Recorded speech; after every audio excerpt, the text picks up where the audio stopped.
Assalamualaikum warahmatullahi wabarakatuh. Alhamdulillahirabbil alamin. Wassalatu wassalamu ala asrofil anbiya wal mursalin wa ala alihi wa sahbihi ajmain. Puji dan syukur malah kita panjatkan kepada Allah Subhanahu wa taala yang masih memberikan kita berbagai macam nikmat, baik itu nikmat kesempatan, nikmat kesehatan, dan juga nikmat iman dalam Islam, sehingga pada malam hari ini kita masih dapat berkumpul bersama di dalam majelis ilmu. Semoga langkah-langkah kaki kita kemari itu mempermudah langkah-langkah kita menuju surganya Allah kelak di kemudian hari. Amin. Kemudian salawat berangkaikan salam marilah kita sanjung sajikan ke Rasulullah Nabi Muhammad SAW, manusia yang paling sempurna yang pernah ada di muka bumi, yang telah merubah zaman dari zaman jahiliyah yang penuh dengan kebodohan menuju dengan zaman yang penuh dengan ilmu pengetahuan. Dan salah satu pengetahuan yang diajarkan oleh beliau adalah pengetahuan untuk menjaga diri tetap sehat dan pengetahuan untuk bagaimana seharusnya kita berobat ketika kita sakit. Seperti yang telah disampaikan sebelumnya, pada malam hari ini kami akan coba sedikit sharing ataupun berbagi tentang topik bahwa setiap penyakit itu ada obatnya. Jadi kalau misalnya kita kembali ke pertemuan sebelumnya, bahwa di dalam kitab At-Tibbun An-Nabawi dijelaskan penyakit itu ada dua jenis. Yang pertama itu adalah penyakit fisik, kemudian yang kedua itu adalah penyakit hati. Ya, yang satu berwujud, yang satu tidak berwujud, seperti itu. Kemudian kalau kita mengikuti lanjutannya, sebenarnya di kitab At-Tibbun An-Nabawi itu bahasan selanjutnya itu adalah sebenarnya bagaimana kita diminta ataupun bagaimana seharusnya seorang muslim itu mengobati dirinya, seperti itu. Tapi nanti akan kita bahas bersama dengan apa yang sebenarnya Rasulullah ajarkan kepada kita untuk menjaga kesehatan. Jadi pada malam hari ini kita bahas dulu bahwa setiap penyakit ada obatnya. Nah, narasi setiap penyakit ada obatnya ini itu salah satu tempatnya ataupun ditemukannya narasi segala macam penyakit ada obatnya ini itu di kitab Sahih Bukhari. Jadi dalam kitab Sahih Bukhari itu, ya, perawi hadis terkenal, di sana ada satu bab hadis yang dikumpulkan oleh Imam Bukhari itu adalah hadis tentang kesehatan. Dan di bab tersebut itu dibuka dengan hadis bahwa dari Abu Hurairah bahwa ia berkata, Rasulullah bersabda, "Man anzalallahu min da'in illa anzalallahu sifaan."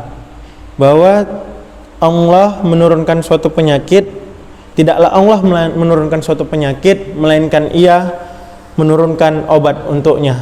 Nah, di pertemuan sebelumnya juga sudah sempat kami sampaikan bahwa ada hadis dari Rasulullah, ya, diriwayatkan oleh Muslim, bahwa likulli da'in dawaun, bahwa setiap penyakit pasti ada obatnya. Dan kalau kita lanjutkan lagi hadisnya itu, di sana dijelaskan bahwa faida asoba dawaud da Faiza asoba dawaud da. Di sana disampaikan bahwa kalau obat sudah mengenai penyakit, bari'a bi iznillahi ajja wa jalla. Bari'a bi iznillahi ajja wa jalla. Maka dengan seizin Allah pasti akan sembuh. Nah, kalau kita lihat dari sini diterangkan bahwa setiap penyakit yang diturunkan itu ada obatnya. Artinya apa? Kalau dari hadis ini maknanya umum. Apapun itu penyakitnya yang diturunkan itu sudah ada obatnya. Dan dari hadis yang berikutnya tadi kita tahu bahwa di sana harus ada kesesuaian. Sebab di sana disampaikan kalau obat sudah mengenai penyakit. Artinya apa? Kita harus mencocokkan sakit A dengan obat B, misalnya gitu. Sakit B dengan obat C. Jadi kalau misalnya belum ketemu kesesuaiannya ini, ya kalau di pembahasan ini disampaikan kemungkinan besar penyakitnya belum sembuh. Belum sembuh. Tapi ketika sudah sampai kesesuaian antara penyakit dan obatnya, maka biiznillah, atas seizin Allah penyakitnya sembuh. Jadi itu adalah poin yang pertama. Tapi bukan berarti ada penyakit yang tidak bisa disembuhkan. Ya, mungkin kalau sekarang, zaman sekarang kita kenal yang belum ada obatnya itu misalnya HIV, ya.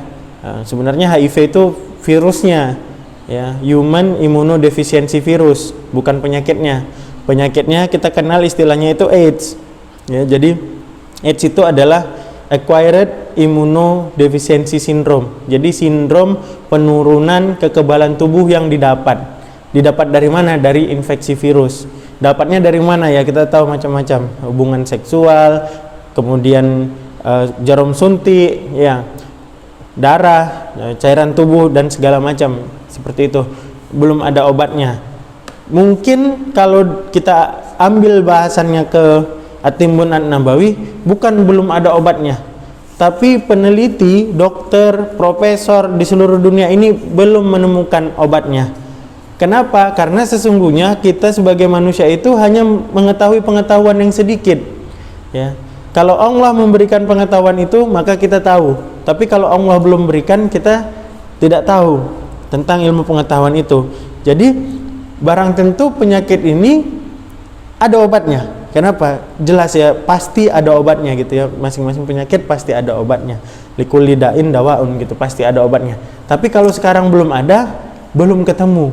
Sama dengan COVID. Ya, COVID pun belum ada obatnya yang spesifik untuk membunuh virusnya yang masuk ke tubuh. Ya. Tapi dalam artian bukan berarti tidak ada obatnya, tapi belum ditemukan obatnya. Ya. Nah, ketika obatnya sudah ditemukan, kemudian obatnya dikonsumsi, biiznillah kesembuhan pasti didapatkan. Nah, kemudian yang berikutnya itu adalah di sini dijelaskan bahwa hadis ini juga menurut Ibnu Qayyim al-Jauziyah dalam kitabnya At-Timbun An-Nabawi menjelaskan bahwa setiap obat itu harus diberikan dengan cara yang benar dan dosis yang tepat terhadap suatu penyakit. Apabila obatnya tidak diberikan dengan cara yang benar dan dosis yang tepat, maka bisa jadi bukan kesembuhan yang didapatkan, melainkan kemudaratan. Penyakitnya bertambah parah dan hal-hal yang lain. Ya, kalau di kedokteran modern biasanya kalau salah kasih dosis obat, itu efek sampingnya yang muncul, bukan efek yang diinginkan dari obatnya yang muncul. Nah, kemudian satu sisi lagi di sini dijelaskan waktu yang tidak tepat. Jadi Ibnu Qayyim al-Jauziyah juga menjelaskan bahwa kalau obatnya diberikan pada waktu yang tidak tepat, maka obatnya bisa tidak efektif untuk penyakitnya. Atau satu lagi, bisa aja obatnya itu tidak berfungsi. Nah, kalau misalnya di ilmu kedokteran modern, misalnya untuk obat sakit lambung itu pada umumnya dikonsumsi sebelum makan. Nah, kenapa? Karena kalau setelah makan itu ya tidak berfungsi lagi obatnya, sebab dia berfungsi untuk menekan produksi asam lambung.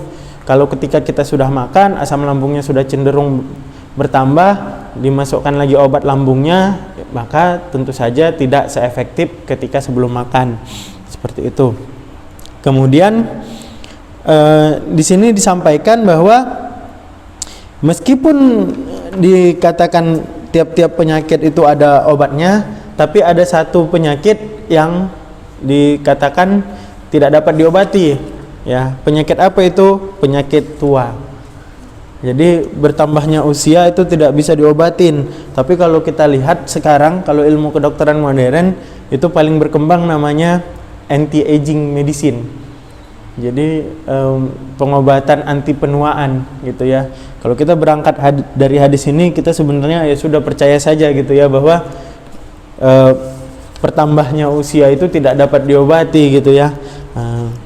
Mungkin kalau kita lihat cerita-cerita fiksi gitu ya, ada orang yang hidupnya panjang, berumur panjang gitu ya.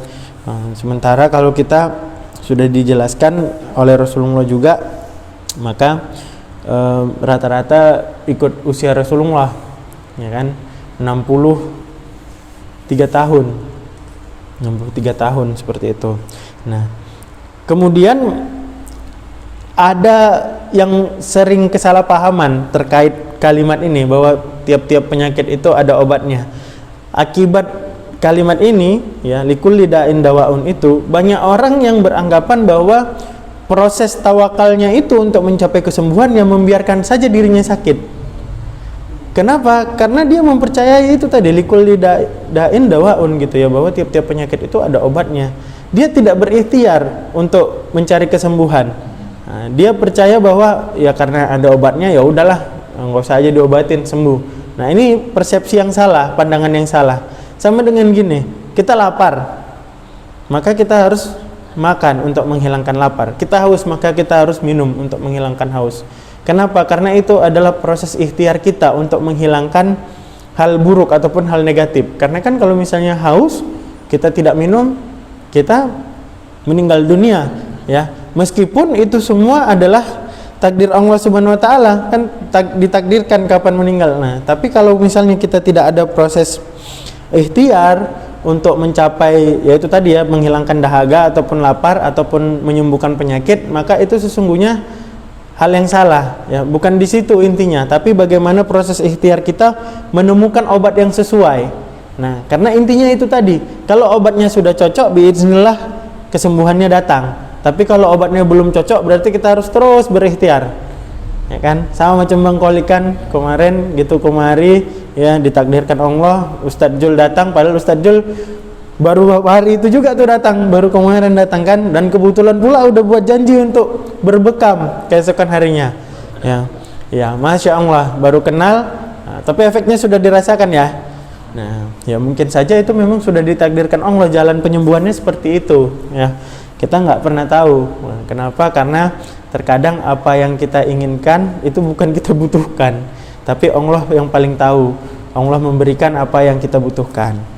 Nah, jadi di sini juga Ibnu Qayyim al-Jauziyah mengatakan bahwa jangan sampai seseorang hamba menjadikan kelemahannya sebagai tawakal. Artinya apa? Jangan bertawakalnya itu sakit, lemah, kemudian nggak ngapa-ngapain untuk mengobati sakitnya, atau ketawakalannya sebagai suatu kelemahan. Ya, jadi intinya tetap harus ikhtiar untuk mencapai kesembuhan.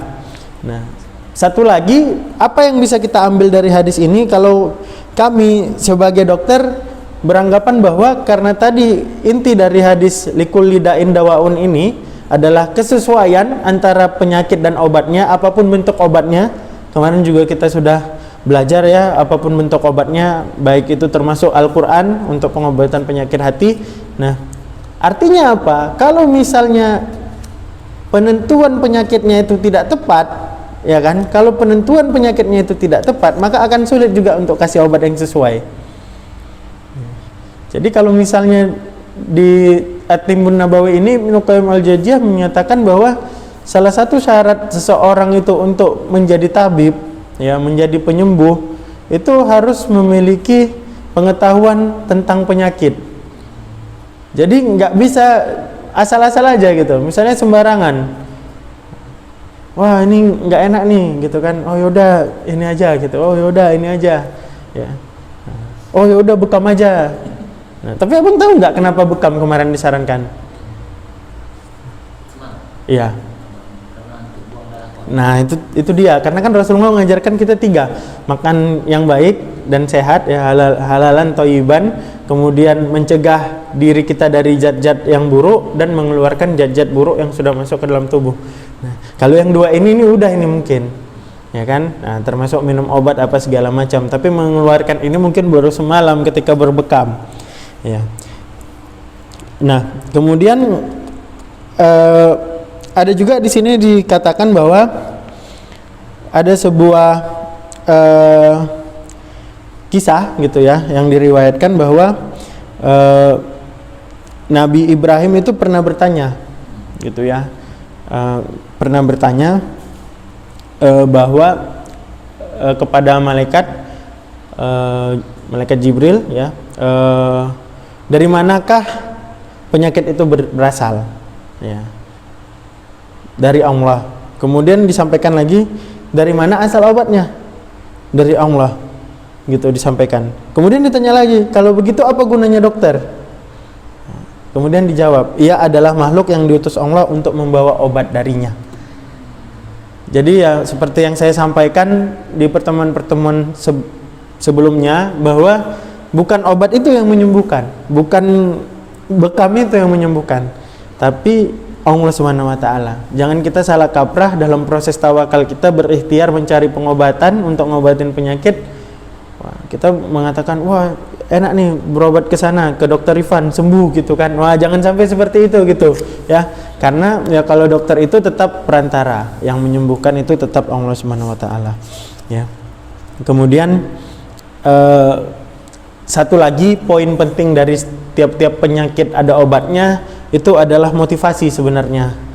Motivasi untuk orang yang sakit, bahwa kalau dia betul-betul percaya hadis itu ya, bahkan bukan cuma satu hadis, ada beberapa hadis yang redaksinya seperti itu, bahwa tiap-tiap sakit itu ada obatnya. Itu motivasi untuk orang yang sakit. Untuk apa? Untuk terus berusaha mencari kesembuhannya ya. Kemana? Ya ke berbagai macam pengobatan yang syar'i. Nah, jangan pula gara-gara sakit tidak ikut pengobatan yang syar'i. Banyak juga seperti itu ya.